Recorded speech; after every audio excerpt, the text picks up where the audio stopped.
Welcome to the Art Project. If you're new here, please subscribe. If you enjoy this video, get anything at all out of it, please give me a thumbs up. This is like part two, kind of a project that we're doing in class. I did a video just before this one of the same project using pencil. So if you want to see the basics of how to get this going, watch the first video. But basically what I did was I took that same idea and I decided to do it with white Prismacolor pencil on black paper. It doesn't look like it in the video, but this piece of paper is a square. It's a 12-inch by 12-inch square.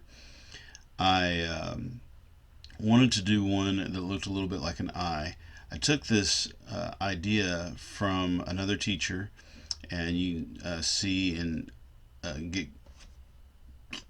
give her credit in the last video. I probably will link her website in the description down below. But anyway, got the idea and did it the way that she did it and the way another lady on Facebook did it. And yeah, I like it a lot. It was a lot of fun.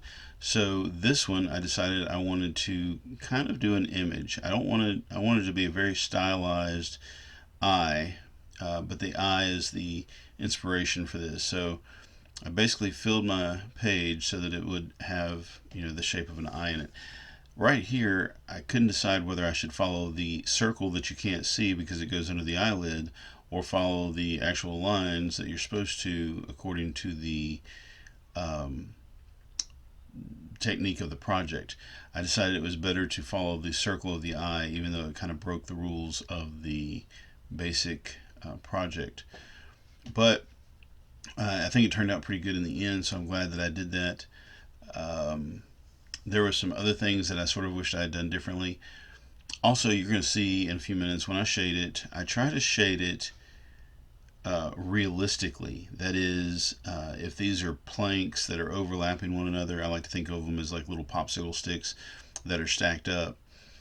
The brightest area would be at the edge of the plank that's not under the other plank. So the brightest edge would be like right here towards the front, right there, and then it would get darker as it goes towards the popsicle stick that's covering it, if that makes any sense. I don't know. But anyway, that was my plan. One of my students, shout out to Kason, started doing this similarly, but shading it the way you would with a black pencil or with a regular pencil, and that is darker, or in this case brighter with the white Prismacolor pencil, up next to where the shadow would be. Basically shaded the shadow in white instead of black and dark colors. So it is the inverse. Unfortunately, I do not have a picture of it on this video to show you. Just try it out for yourself and let me know what you think. Post your images on Instagram and tag Chad the artist in it, and let me see what you did. So this took a little while. This is one of those projects where you kind of know what you're doing, and every little piece of it is pretty much the same, and so you don't have to think real hard.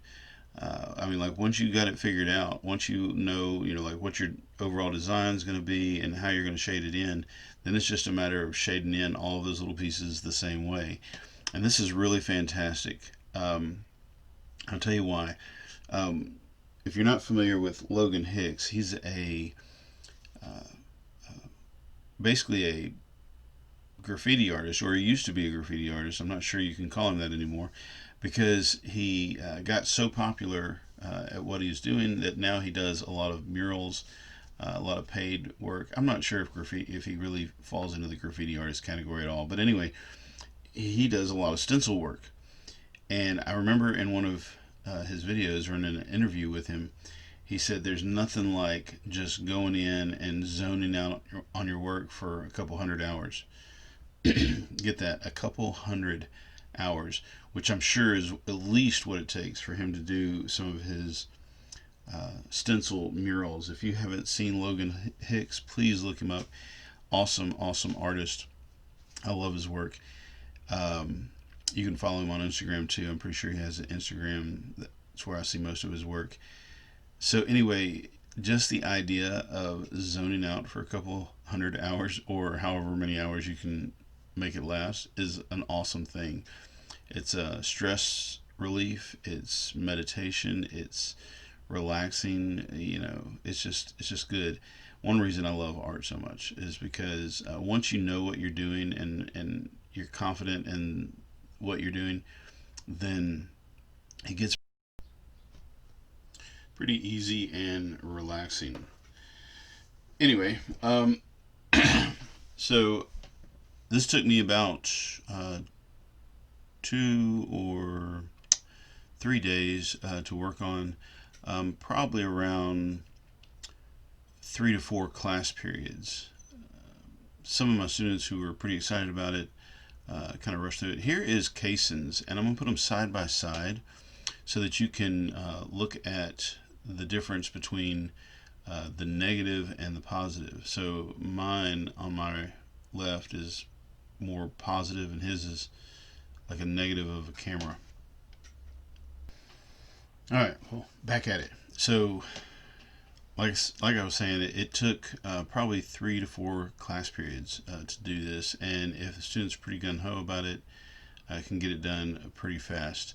I highly recommend drawing out a few ideas on sketchbook in your sketchbook or on some scrap paper first, and kind of plan out the orientation of the different lines, because once you have those lines in and you start to make the different layers, it changes.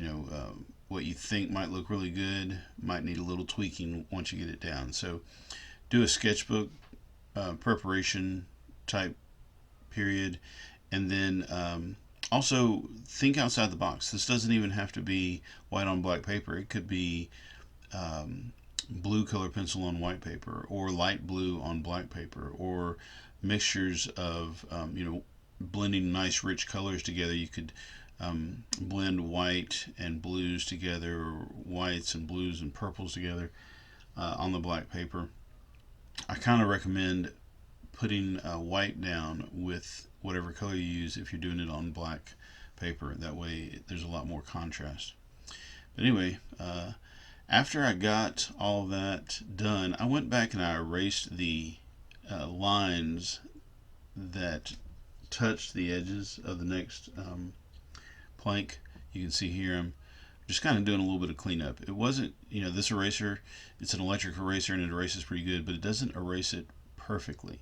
So anyway, that's what I did. Hope you like it. Let me know in the comments down below.